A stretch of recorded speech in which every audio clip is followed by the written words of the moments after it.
Hello दोस्तों, नमस्कार, सुप्रभात। समुत्कर्ष एकेडमी के इस ऑनलाइन प्लेटफॉर्म पर आपका हार्दिक स्वागत और अभिनंदन है। आज है 3 फरवरी और 3 फरवरी की करंट अफेयर की चर्चा हम क्वेश्चन आंसर के माध्यम से करेंगे। तो शुरुआत करते हैं आज के पहले क्वेश्चन की। आपको ध्यानपूर्वक क्वेश्चन को समझना है और जिस क्वेश्चन को पूछा जाए उसका आंसर आपको कमेंट बॉक्स में देना है। तो शुरुआत करते हैं आज के पहले क्वेश्चन की। तो आज का पहला क्वेश्चन है, हाल ही में किस राज्य में उदिवा झील को रामसर सूची में शामिल किया गया है? छत्तीसगढ़, झारखंड, बिहार और मध्य प्रदेश। तो कौन सा राज्य है भाई? झारखंड है। कौन सा राज्य? झारखंड। बात झारखंड की है तो झारखंड की राजधानी कौन सी? राजधानी कहाँ है भाई? रांची। कहाँ है भाई? रांची। और सीएम कौन है भाई? हेमंत सोरेन। कौन है? हेमंत सोरेन। राज्यपाल है भाई संतोष गंगवार। कौन है? संतोष गंगवार वहां के राज्यपाल है। बात रामसर की है तो ऐसी स्थिति जहां पर कीचड़ पाया जाता है, जहां जल और स्थल के बीच की स्थिति पाई जाती है, उसको रामसर आर्द्र भूमि भी कहते हैं। ध्यान रखना, रामसर को आर्द्र भूमि में भी शामिल किया जाता है। तो आर्द्र भूमि किसे कहते हैं? जहां पर स्थल और जल के बीच की स्थिति हो, जहां पर कीचड़ पाया जाता हो, वहां पर जैव विविधता और जलीय जीवों के रहने की उत्तम व्यवस्था होती है। ठीक है, तो शुरुआत नेक्स्ट है झारखंड में उद्वा झील। इस पर झील के 2 जल निकाय हैं, जिसमें पेट्रोन 155 हेक्टर और दूसरी है बरहेल जो 410 हेक्टर में है। तो एक जल मार्ग के द्वारा आपस में जुड़ी है ये दोनों झीलें। ये खेचे ओपन पलरी वेटलैंड सिक्किम, इसे स्थानीय रूप से खोचोट पादरी या 100 दर्जा 100 के नाम से भी जाना जाता है। ये ग्लेशियर के कारण ये झील बनी है। और सक्कार कोटाई पक्षी अभ्यारण्य कहाँ पर है? तमिलनाडु में। और थेर थंगल पक्षी अभ्यारण्य कहाँ पर है? ये भी कहाँ पर है? तमिलनाडु में। और आर्द्र भूमि अंतर्राष्ट्रीय सम्मेलन, जिसे रामसर कन्वेक्शन के नाम से भी जाना जाता है, और 2 फरवरी 1971 में ईरान के रामसर में इस पर क्या किए थे? हस्ताक्षर किए थे। 21 दिसंबर 1975 में इसे लागू किया गया। कौन सा भाई? रामसर कन्वेक्शन को लागू किया गया है। और कहाँ है? ये जगह का नाम है ईरान में, जहां पर इनका सम्मेलन हुआ था सबसे पहले। ठीक है, और 1 फरवरी 1982 में रामसर कन्वेंशन पर किसने हस्ताक्षर किए थे? भारत ने हस्ताक्षर किए थे। और प्रथम भारतीय आर्द्र भूमि स्थल कौन है भाई? केवला देवी राष्ट्रीय उद्यान कहाँ पर? राजस्थान है। और दूसरा चिल्का झील उड़ीसा 1981 में। ठीक है, और तमिलनाडु में सबसे ज्यादा रामसर है स्थल कितने हैं? 20 है। और सबसे बड़ा राम स्थल कौन सा? पश्चिम बंगाल का सुंदरवन। सुंदरवन डेल्टा है ना गंगा का, वहां पर सुंदरवन। और सबसे छोटा रामसर है हिमाचल प्रदेश का रेणुका। कौन सा भाई? हिमाचल प्रदेश का रेणुका। उदयपुर और इंदौर को वेटलैंड सिटी प्रमाण पत्र प्राप्त शहरों की सूची में शामिल किया है हाल ही में। ठीक है, नेक्स्ट, ये जो क्लास है फॉर ऑल कॉम्पिटिशन एग्जाम, जिसमें आरआरबी, एनटीपीसी, ग्रुप डी और RPF, SSC, CGL, CHSL, MTS और जीडी, जो लोग इस सब की तैयारी कर रहे हैं उसके लिए क्लास बहुत ही इंपॉर्टेंट है करंट की। इसलिए सभी लोग इस क्लास को देखें और अपने दोस्तों को भी शेयर करें। नेक्स्ट सवाल है, हाल ही में पॉली को क्या हो गया है? इसको क्या हो गया? हाल ही में पॉली उम्रीगर पुरस्कार से किसे सम्मानित किया गया है? विराट कोहली को, रोहित शर्मा को, एमएस धोनी को, जसप्रीत बुमराह को। तो किसे भाई? जसप्रीत बुमराह को हाल ही में पॉली उम्रीगर पुरस्कार से सम्मानित किया गया है। पॉली उम्रीगर पुरस्कार सर्वश्रेष्ठ अंतर्राष्ट्रीय क्रिकेट पुरुष हैं, जिससे जसप्रीत बुमराह को दिया गया है। और colonel C K Naidu lifetime achievement पुरस्कार किसे दिया गया है? सचिन तेंदुलकर को। और सर्वश्रेष्ठ अंतर्राष्ट्रीय क्रिकेट महिला किसे दिया गया है? स्मृति मंदाना को दिया गया है। और बीसीसीआई विशेष पुरस्कार किसे दिया गया है?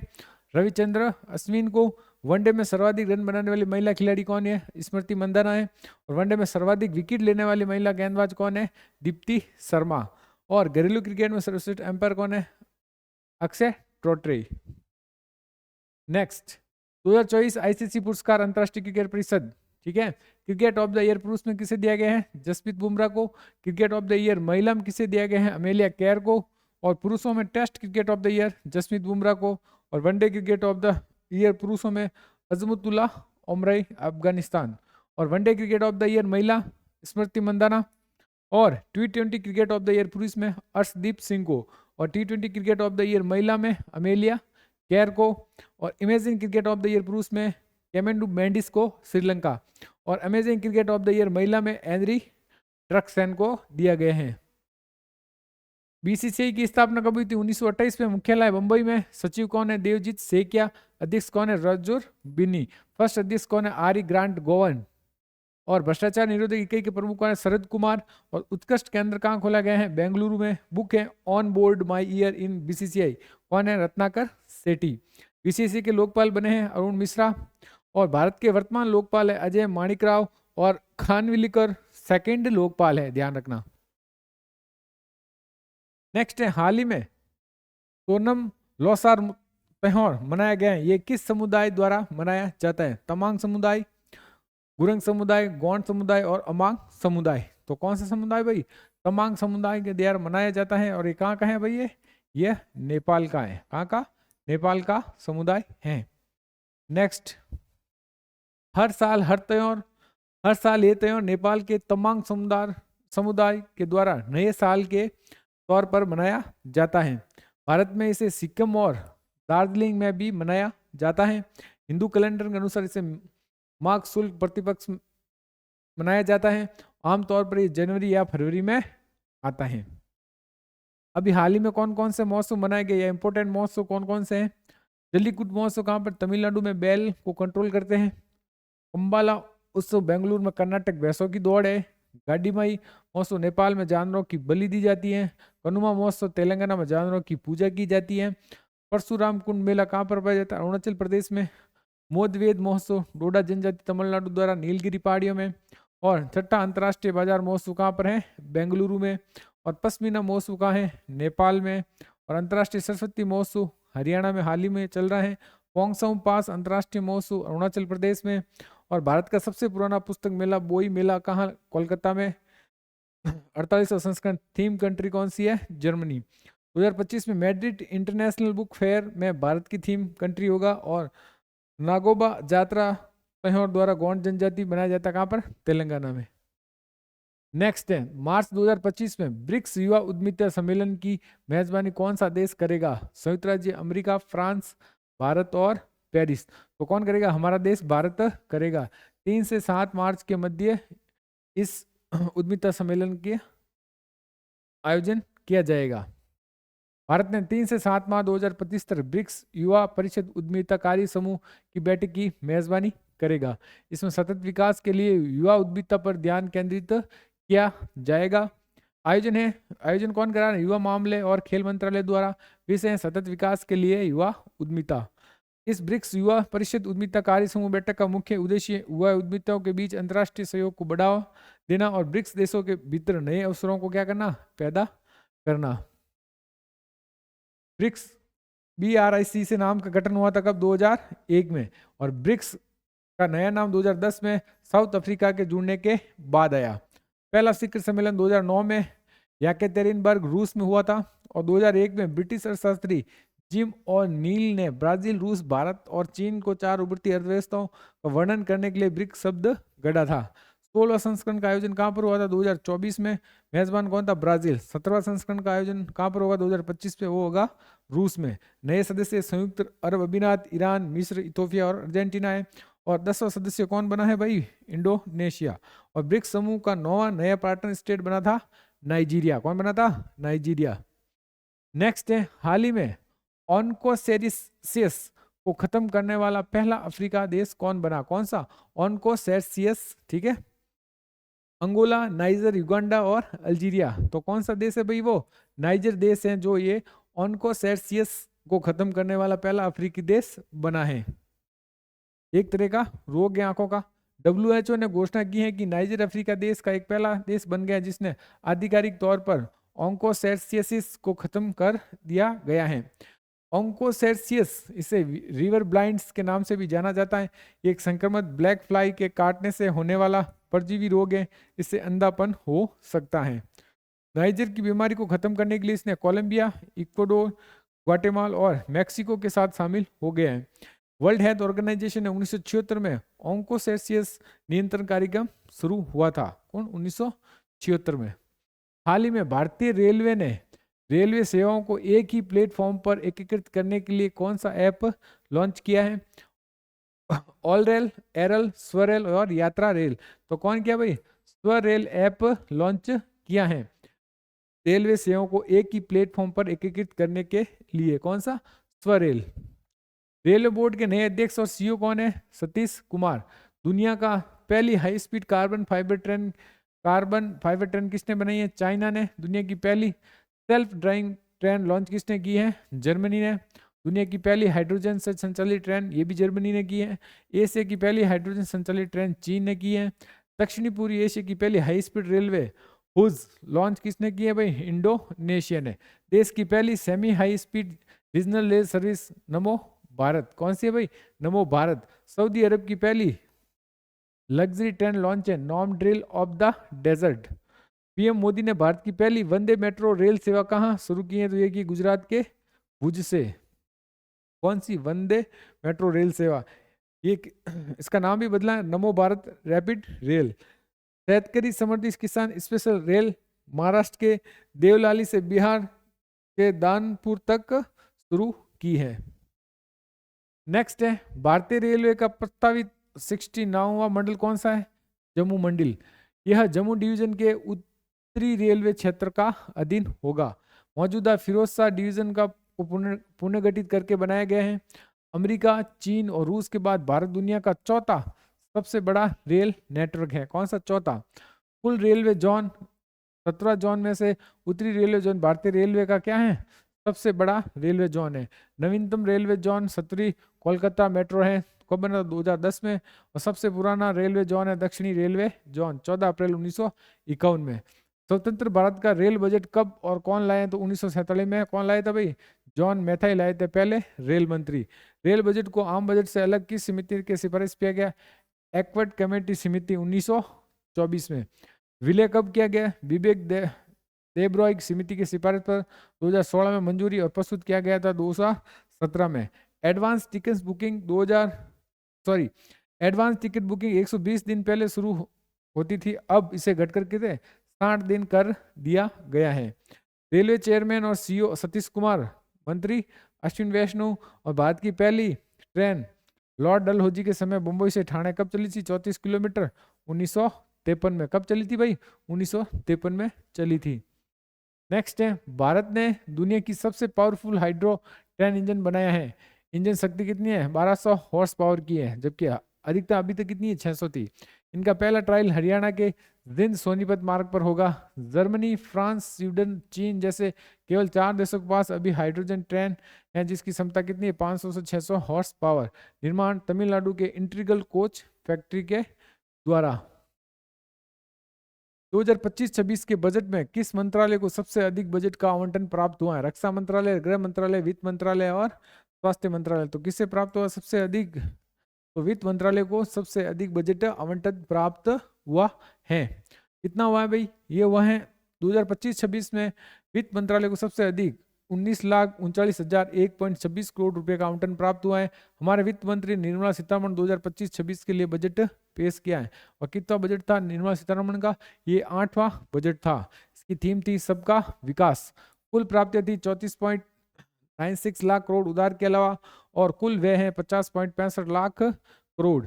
टैक्स के रूप में कितना प्राप्त हुआ? 28.37 लाख करोड़। और राज्य कोष से घाटा जीडीपी का कितना है? 4.4 तक लाना का लक्ष्य है। 12 लाख रुपए तक इनकम टैक्स में क्या रहेगी? मुक्त कर दिया गया है।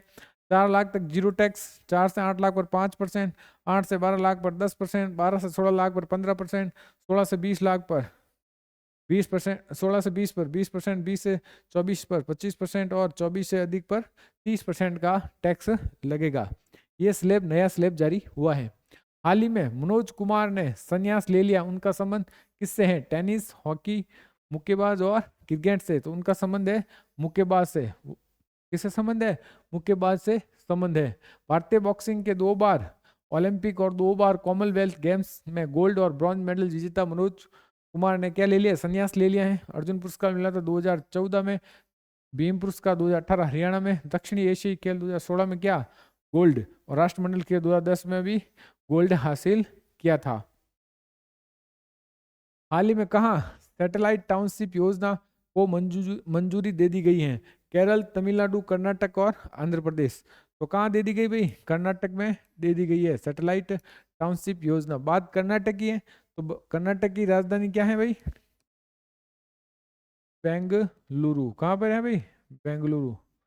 सीएम कौन है भाई? सिद्धारमैया। सीएम कौन है? सिद्धारमैया। और वहां के राज्यपाल?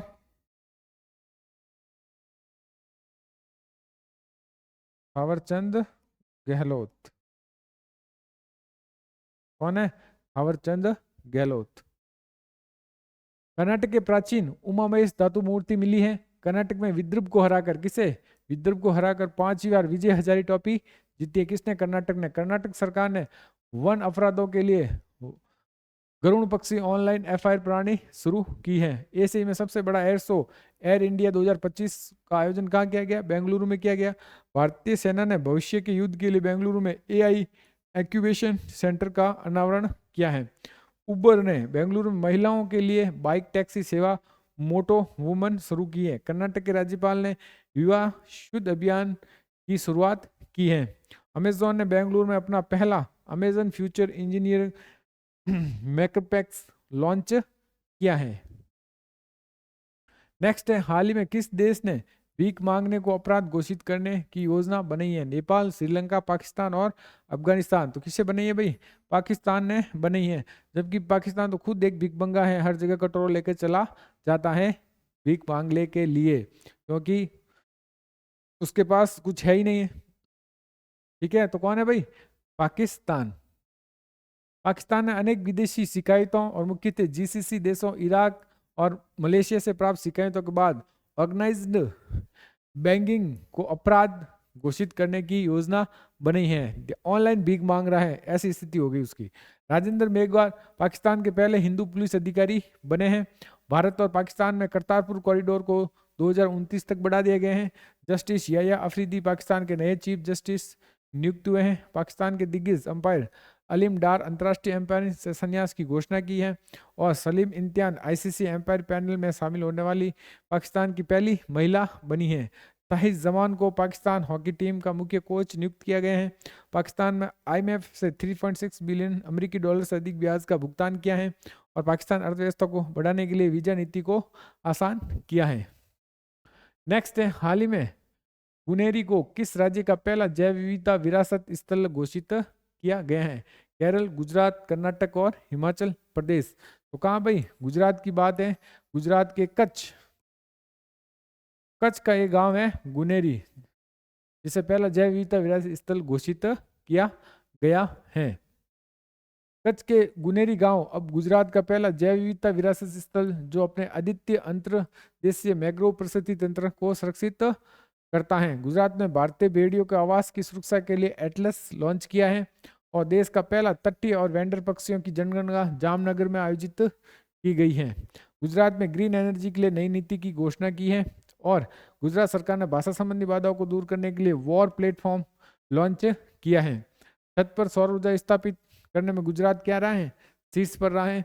और गुजरात में मसाली गांव को सौर ऊर्जा चलने वाला देश का पहला सीमावर्ती गांव बना। कैसा सीमावर्ती? ध्यान रखना। दृष्टिहीनों में 23वीं राष्ट्रीय एथलीट चैंपियनशिप 2024 नाडियार में शुरू हुई है। और गुजरात की साइंस हस्तशिल्प गरचोला को भारत सरकार ने, किसने भाई? भारत सरकार ने जीआई टैग दिया है। Next, Utkarsh Odisha make in Odisha conclave का उद्घाटन किसने किया है? निर्मला सीतारमण, द्रौपदी मुर्मू, नरेंद्र मोदी और राजनाथ सिंह। तो हमारे प्रधानमंत्री मोदी जी ने इसका Utkarsh Odisha make in Odisha conclave का उद्घाटन किया है। प्रधानमंत्री नरेंद्र मोदी ने ओडिशा में स्थित भुवनेश्वर में जनता के मैदान में Utkarsh Odisha make in Odisha conclave का उद्घाटन किया। ओडिशा का लक्ष्य 2 दिवसीय सम्मेलन के माध्यम से 5 लाख करोड़ रुपए से अधिक निवेश आकर्षित करना, जिसमें 3.5 लाख रोजगार सृजन करने का अनुमान है। उड़ीसा की बात है, राजधानी है भुवनेश्वर। पवन चंद्र मांझी यहाँ के मुख्यमंत्री। राज्यपाल हरिबाबू कंबोपति। नेशनल पार्क है भितरकनिका और समली पाल।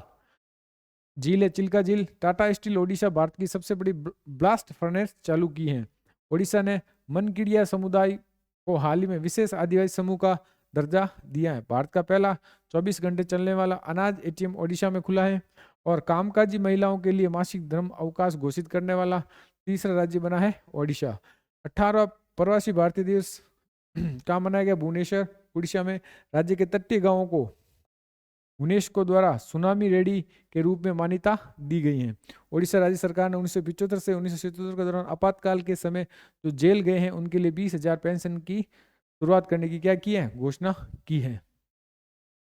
तो ये थे आज की करंट अफेयर। अब देख लेते हैं डेली डोज जीके फैक्ट में। डेली डोज जीके फैक्ट में आज का टॉपिक है 17 सतत विकास लक्ष्य 2030 में क्या कौन से लक्ष्य देख ले। पहला लक्ष्य है गरीबी उन्मूलन, दूसरा लक्ष्य है शून्य भूखमरी, तीसरा लक्ष्य है अच्छा स्वास्थ्य और खुशहाली, चौथा लक्ष्य है गुणवत्तापूर्ण शिक्षा, पांचवा लैंगिक समानता, छठा स्वच्छ जल और स्वच्छता, सातवां सस्ती और स्वच्छ ऊर्जा, और आठवां अच्छा कार्य और आर्थिक विकास।